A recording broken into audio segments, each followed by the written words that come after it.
Welcome to the Chapter 28-29 Homework Solutions screencast. Obviously, I'll post this as a PDF. We went over some of these in class, but I want to just go through the discussion of them, the answers. Remember, you have to have this, Chapter 25 and Chapter 27, corrected for a full curve on our next test. This basically is asking, it says you have a plus 2 nanocoulomb charge. You've got certain points A, B, and C at a certain distance away from the center of that charge. It's asking what the potential is at that point. Potential is KQ over R. It can be positive or negative, but it doesn't have a direction.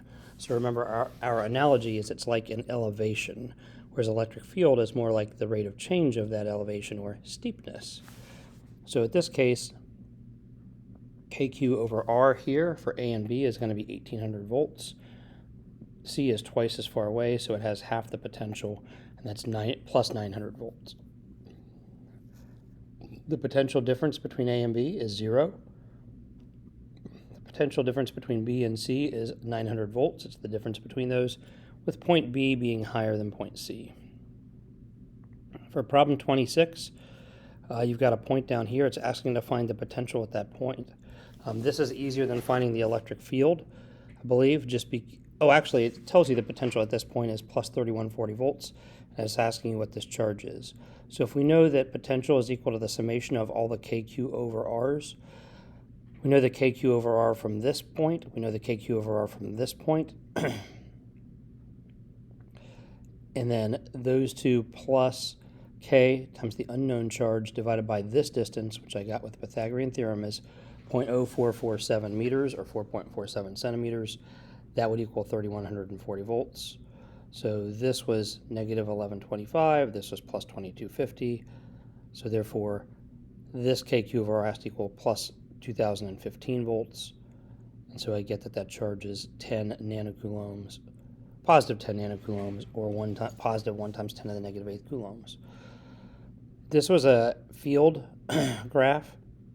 And so in this particular case, the fact that the field does not go to 0 here, or get very close to 0, says that I do have a difference in charge from A to B. We went over this in class, but the idea is if this is thinking about the field in the x direction, if this was a positive charge, then the field is pointing away from it, which means in this region the field would be pointing to the left, which is why this is negative. And that's why the field close to this on the right side of point A, if it's positive, would be positive. Here for point B, if point B was a positive charge, the field in this direction would be pointing to the left. Or pardon me, it would be pointing to the left, which would somewhat cancel out the field caused by this pointing to the right. But we see a symmetry here, which means that this has got to be a negative charge, because here, this field, if it's a negative charge, is pointing to the right, and this one, if it's a positive charge, would also be pointing to the right. So we see a symmetry here. This middle area is a little bit hard to think about, but it should be easy to think about the fact that if this is a negative charge at point B, as you get very, very close to that, the arrows for our electric field will be pointing toward it in this region of space, and that's why this asymptotically goes down to negative infinity. So it'd be a negative direction for the field. In this case, if we want to think about potential, pretty cool, shape-wise here. If this is a positive and negative and they have to be equal in magnitude to each other because of the symmetry we see, halfway in between the two we would have a 0 potential.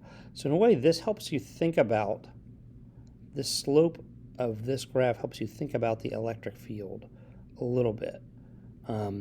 So this is not a 0 slope here, and therefore we don't have a 0 value for electric field here. In this area we have a very negative slope, less negative slope, moderately negative, getting a more and more negative slope. And because electric field is negative dV over dx, the negative slopes here relate to positive electric field values. Again, probably better just to think about these. This one we're kind of going backwards, so this is a graph of potential. If the potentials asymptotically head up toward positive infinity at A and B, both of them must be a positive charge. And so therefore I have to think about this again. If I want to think about the electric field. If this is a positive charge, it's going to be pointing to the left, which is something like this. This is in this region, and the positive charge will cause an electric field pointing to the right in this region. So that's why I have it being positive. Positive and positive mean no electric field in the middle. Positive here means a very high electric field pointing to the right, just to the right of charge B. And positive here means as we get very close to charge B, the electric field will be very strong, pointing in the negative direction. We went over this one in class also, how to use a bit of Pythagorean theorem here, because we're looking at these distances must be equal to the ratio of the charges, which is 4 to 3. This distance is 16, and this distance is 9. And that is not a 4 to 3 ratio. But we're looking at this Pythagorean resultant here and here, which could be a Pythagorean ratio, depending on the distance above or below this x-axis we're looking at. So it's asking where in the y-axis is the potential 0. So again, went over this in class. Since this is positive and this is negative, those two combined at some point will equal 0 volts. And I just really dealt with thinking about one of these directions, knowing that it would be symmetrical. We'd have a place above and below the x-axis. So in this case, the negative 3 nanocoulombs over this distance, 9 centimeters squared plus y squared, the square root of all that, because that's a Pythagorean resultant, plus 4 over this would equal 0 volts at a certain location.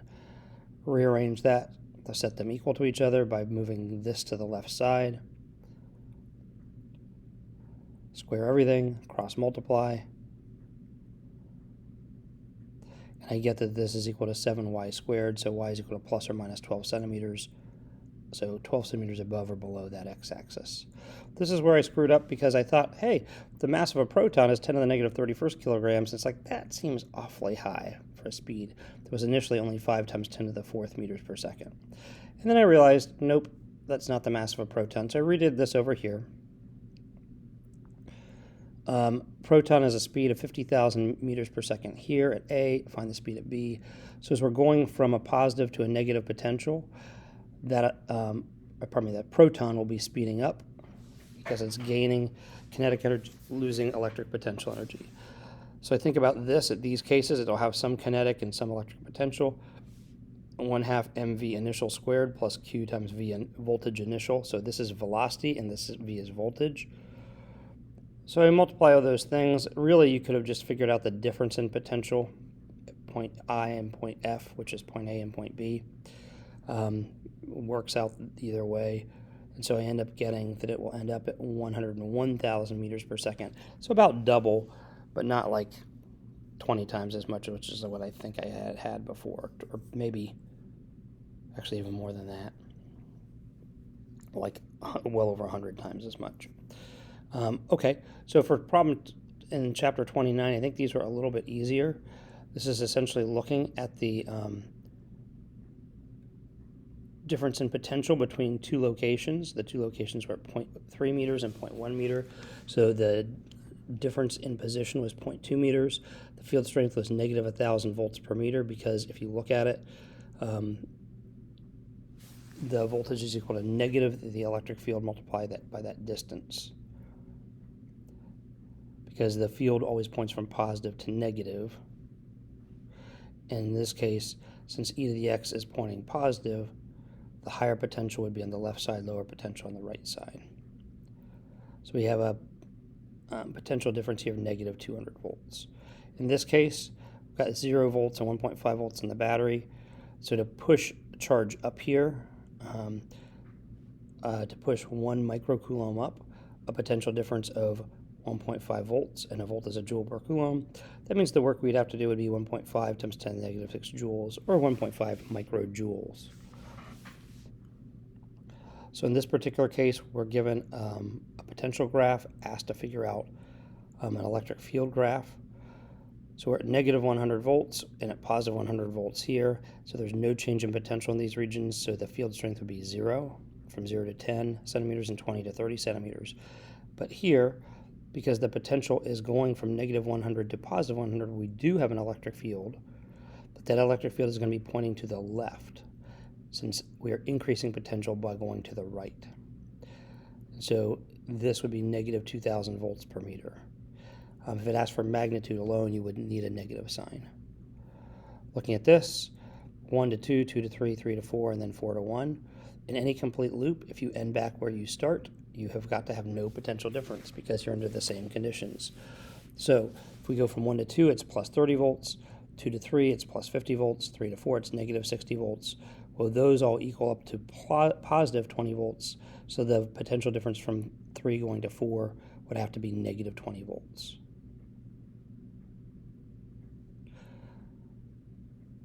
25, the formula for capacitance, charge, and voltage is C equals Q over V.